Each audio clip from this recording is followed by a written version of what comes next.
Malahayati, Laksamana perempuan pertama di dunia.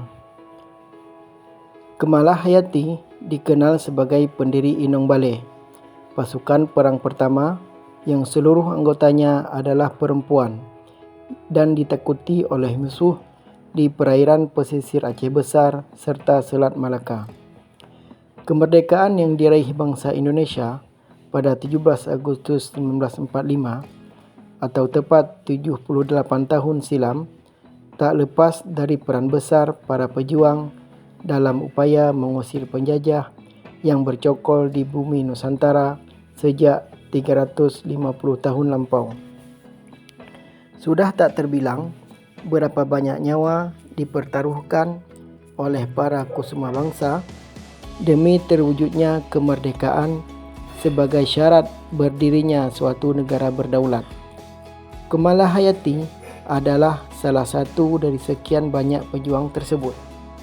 Ia merupakan perempuan asli Aceh kelahiran 1 Januari 1950 lampau dan menjadi satu di antara beberapa singa betina dari tanah Rencong yang bernyali besar selain Cut Nyadin dan Cut Mutia yang melawan kolonialisme. Terlahir dengan nama Kemalahayati, ia berasal dari keluarga pengarung samudera berdarah biru. Seperti tertulis di dalam buku Wanita Utama Nusantara dalam Lintasan Sejarah karya Ismail Sofyan, disebutkan bahwa ayah Malahayati yakni Laksamana Mahmud Shah adalah Panglima Angkatan Laut Kesultanan Aceh. Malahayati adalah cicit dari Sultan Salahuddin Shah, raja kedua di Kesultanan Aceh yang memerintah pada tahun 1530 sampai 1539. Masa remaja Malahayati dihabiskan di lingkungan istana, termasuk mengikuti Akademi Militer, Matra Angkatan Laut Kesultanan bernama Ma'had Baitul Maqdis.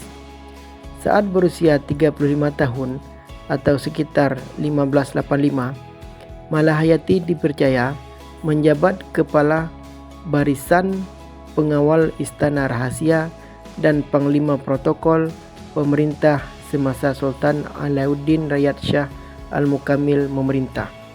Perlawanan terhadap kolonialisme Portugis pertama kali dilakukan Malahayati lewat sebuah pertempuran di perairan Teluk Haru dekat Selat Malaka pada 1586.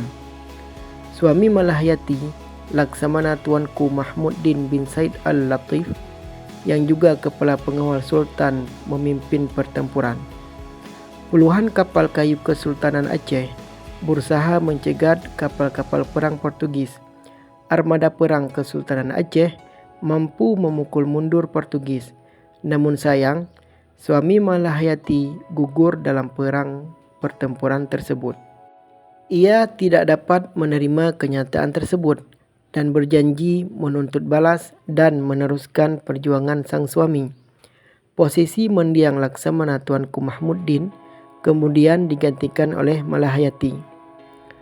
Oleh Sultan Rayad Shah, ia pun diberi pangkat Laksamana dan menjadi perempuan pertama di dunia kala itu yang menyandangnya, seperti dikutip dari buku Perempuan Kemala.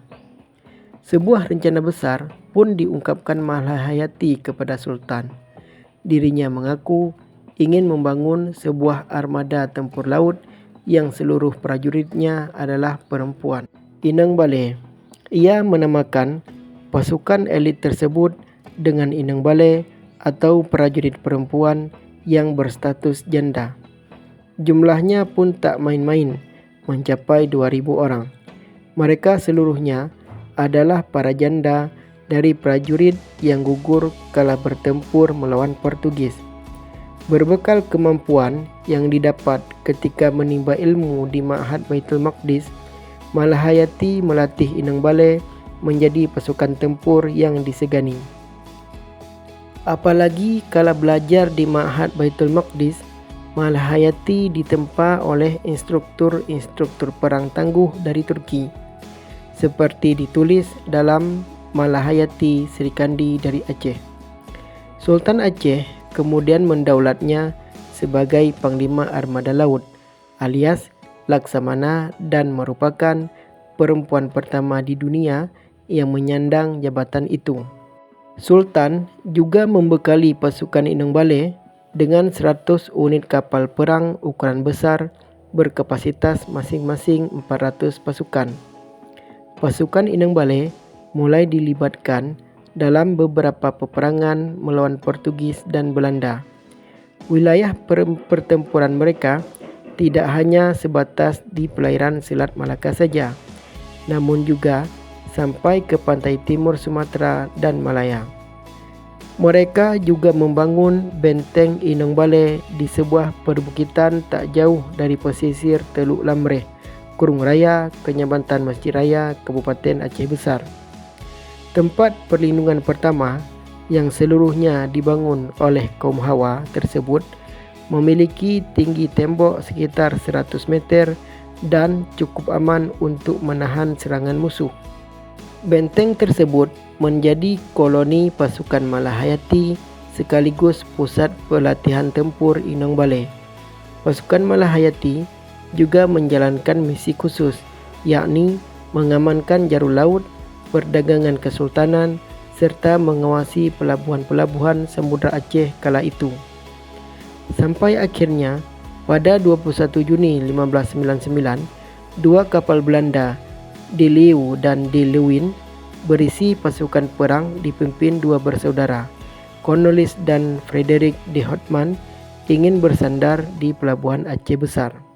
Bumi Serambi Mekah itu menjadi tujuan kesekian dari dua bersaudara de Houtman, setelah sebelumnya menyinggahi Banten, Madura sampai ke Bali untuk berburu rempah-rempah. Hanya saja, mereka selalu menemui perlawanan masyarakat setempat karena tabiat pasukan de Houtman bersaudara yang tak disukai.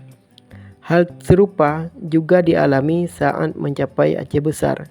Mereka tertahan di atas kapal di tengah laut karena tak dapat izin dari Sultan. Taklukan Cornelis de Houtman, Laksamana Malahayati dan pasukan Inong Baleh telah menunggu dan bersiaga. Sultan pun memerintahkan Laksamana Malahayati mengusir dua kapal Belanda tersebut. Pertempuran di tengah laut tak terelakkan. Pasukan Inong Baleh berhasil menghancurkan dua kapal dagang itu. Dalam sebuah duel 1 lawan 1 di atas kapal musuh pada 11 September 1599, Laksamana Malahayati berhadapan dengan Cornelis. Nyawa Cornelis pun melayang di ujung rencong Malahayati. Seperti dikisahkan sejarawan Marie van Zigeulan dalam bukunya Eau de Gloire yang terbit pada 1935, Belanda disebutkan banyak kehilangan pasukan mereka dan sebagian yang masih hidup, termasuk Frederik de Houtman, dijebloskan ke Hotel Prodeo alias penjara. Tak hanya cakap sebagai panglima perang di lautan, Malahayati juga dikenal sebagai juru runding yang piawai. Pemerintah Belanda mengajukan pembebasan para tawanan perang mereka yang ditahan pihak Kesultanan Aceh, termasuk Frederik de Houtman. Sultan pun mengutus Malahayati untuk maju ke meja perundingan menghadapi Belanda. Sebuah syarat pun diajukannya, yaitu Belanda harus membayar ganti rugi atas peperangan yang mereka timbulkan demi membebaskan prajurit-prajurit yang dipenjara. Malahayati juga dipercaya menerima utusan khusus Ratu Elizabeth I bernama James Lancaster, yang juga seorang saudagar dagang besar pada masanya. Lancaster mengunjungi Aceh pada 5 Juni 1602 memakai kapalnya Red Dragon. Ia mengutarakan maksud kepada Malahayati untuk membeli rempah-rempah Aceh, seperti halnya saat mengunjungi Maluku dan Banten. Misi itu berjalan sukses karena Malahayati setuju dengan tawaran yang disampaikan Lancaster bahwa mereka hanya ingin berdagang dan bukan berperang. Malahayati wafat pada 1615 dan dimakamkan di dekat bentengnya di Desa Lamreh, Kurung Raya. Oleh Presiden Jokowi, Malahayati ditetapkan sebagai pahlawan nasional pada 9 November 2017 berdasarkan keputusan Presiden RI nomor 115/TK tahun 2017. Selain disematkan sebagai nama salah satu kapal perang TNI Angkatan Laut, Malahayati juga dijadikan sebagai nama pelabuhan di Desa Lamreh, Kurung Raya, Kecamatan Masjid Raya, Aceh Besar. Pelabuhan Malahayati yang dimulai sejak masa Sultan Iskandar Muda sebelum 1970 digunakan sebagai pelabuhan transit, lalu sempat dialihfungsikan menjadi tempat persinggahan kapal dan menjadi mangkrak pasca tragedi tsunami 2004.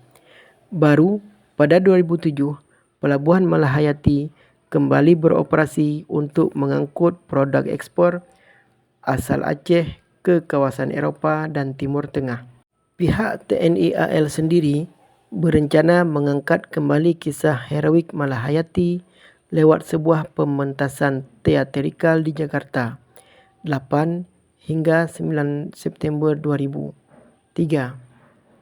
Sejumlah nama besar di dunia seni pertunjukan dan teater juga dilibatkan seperti Jai Subiakto, sutradara Iswadi Pratama, Nyak Ina Rezeki atau dikenal sebagai Ubid, dan Marcella Zalianty.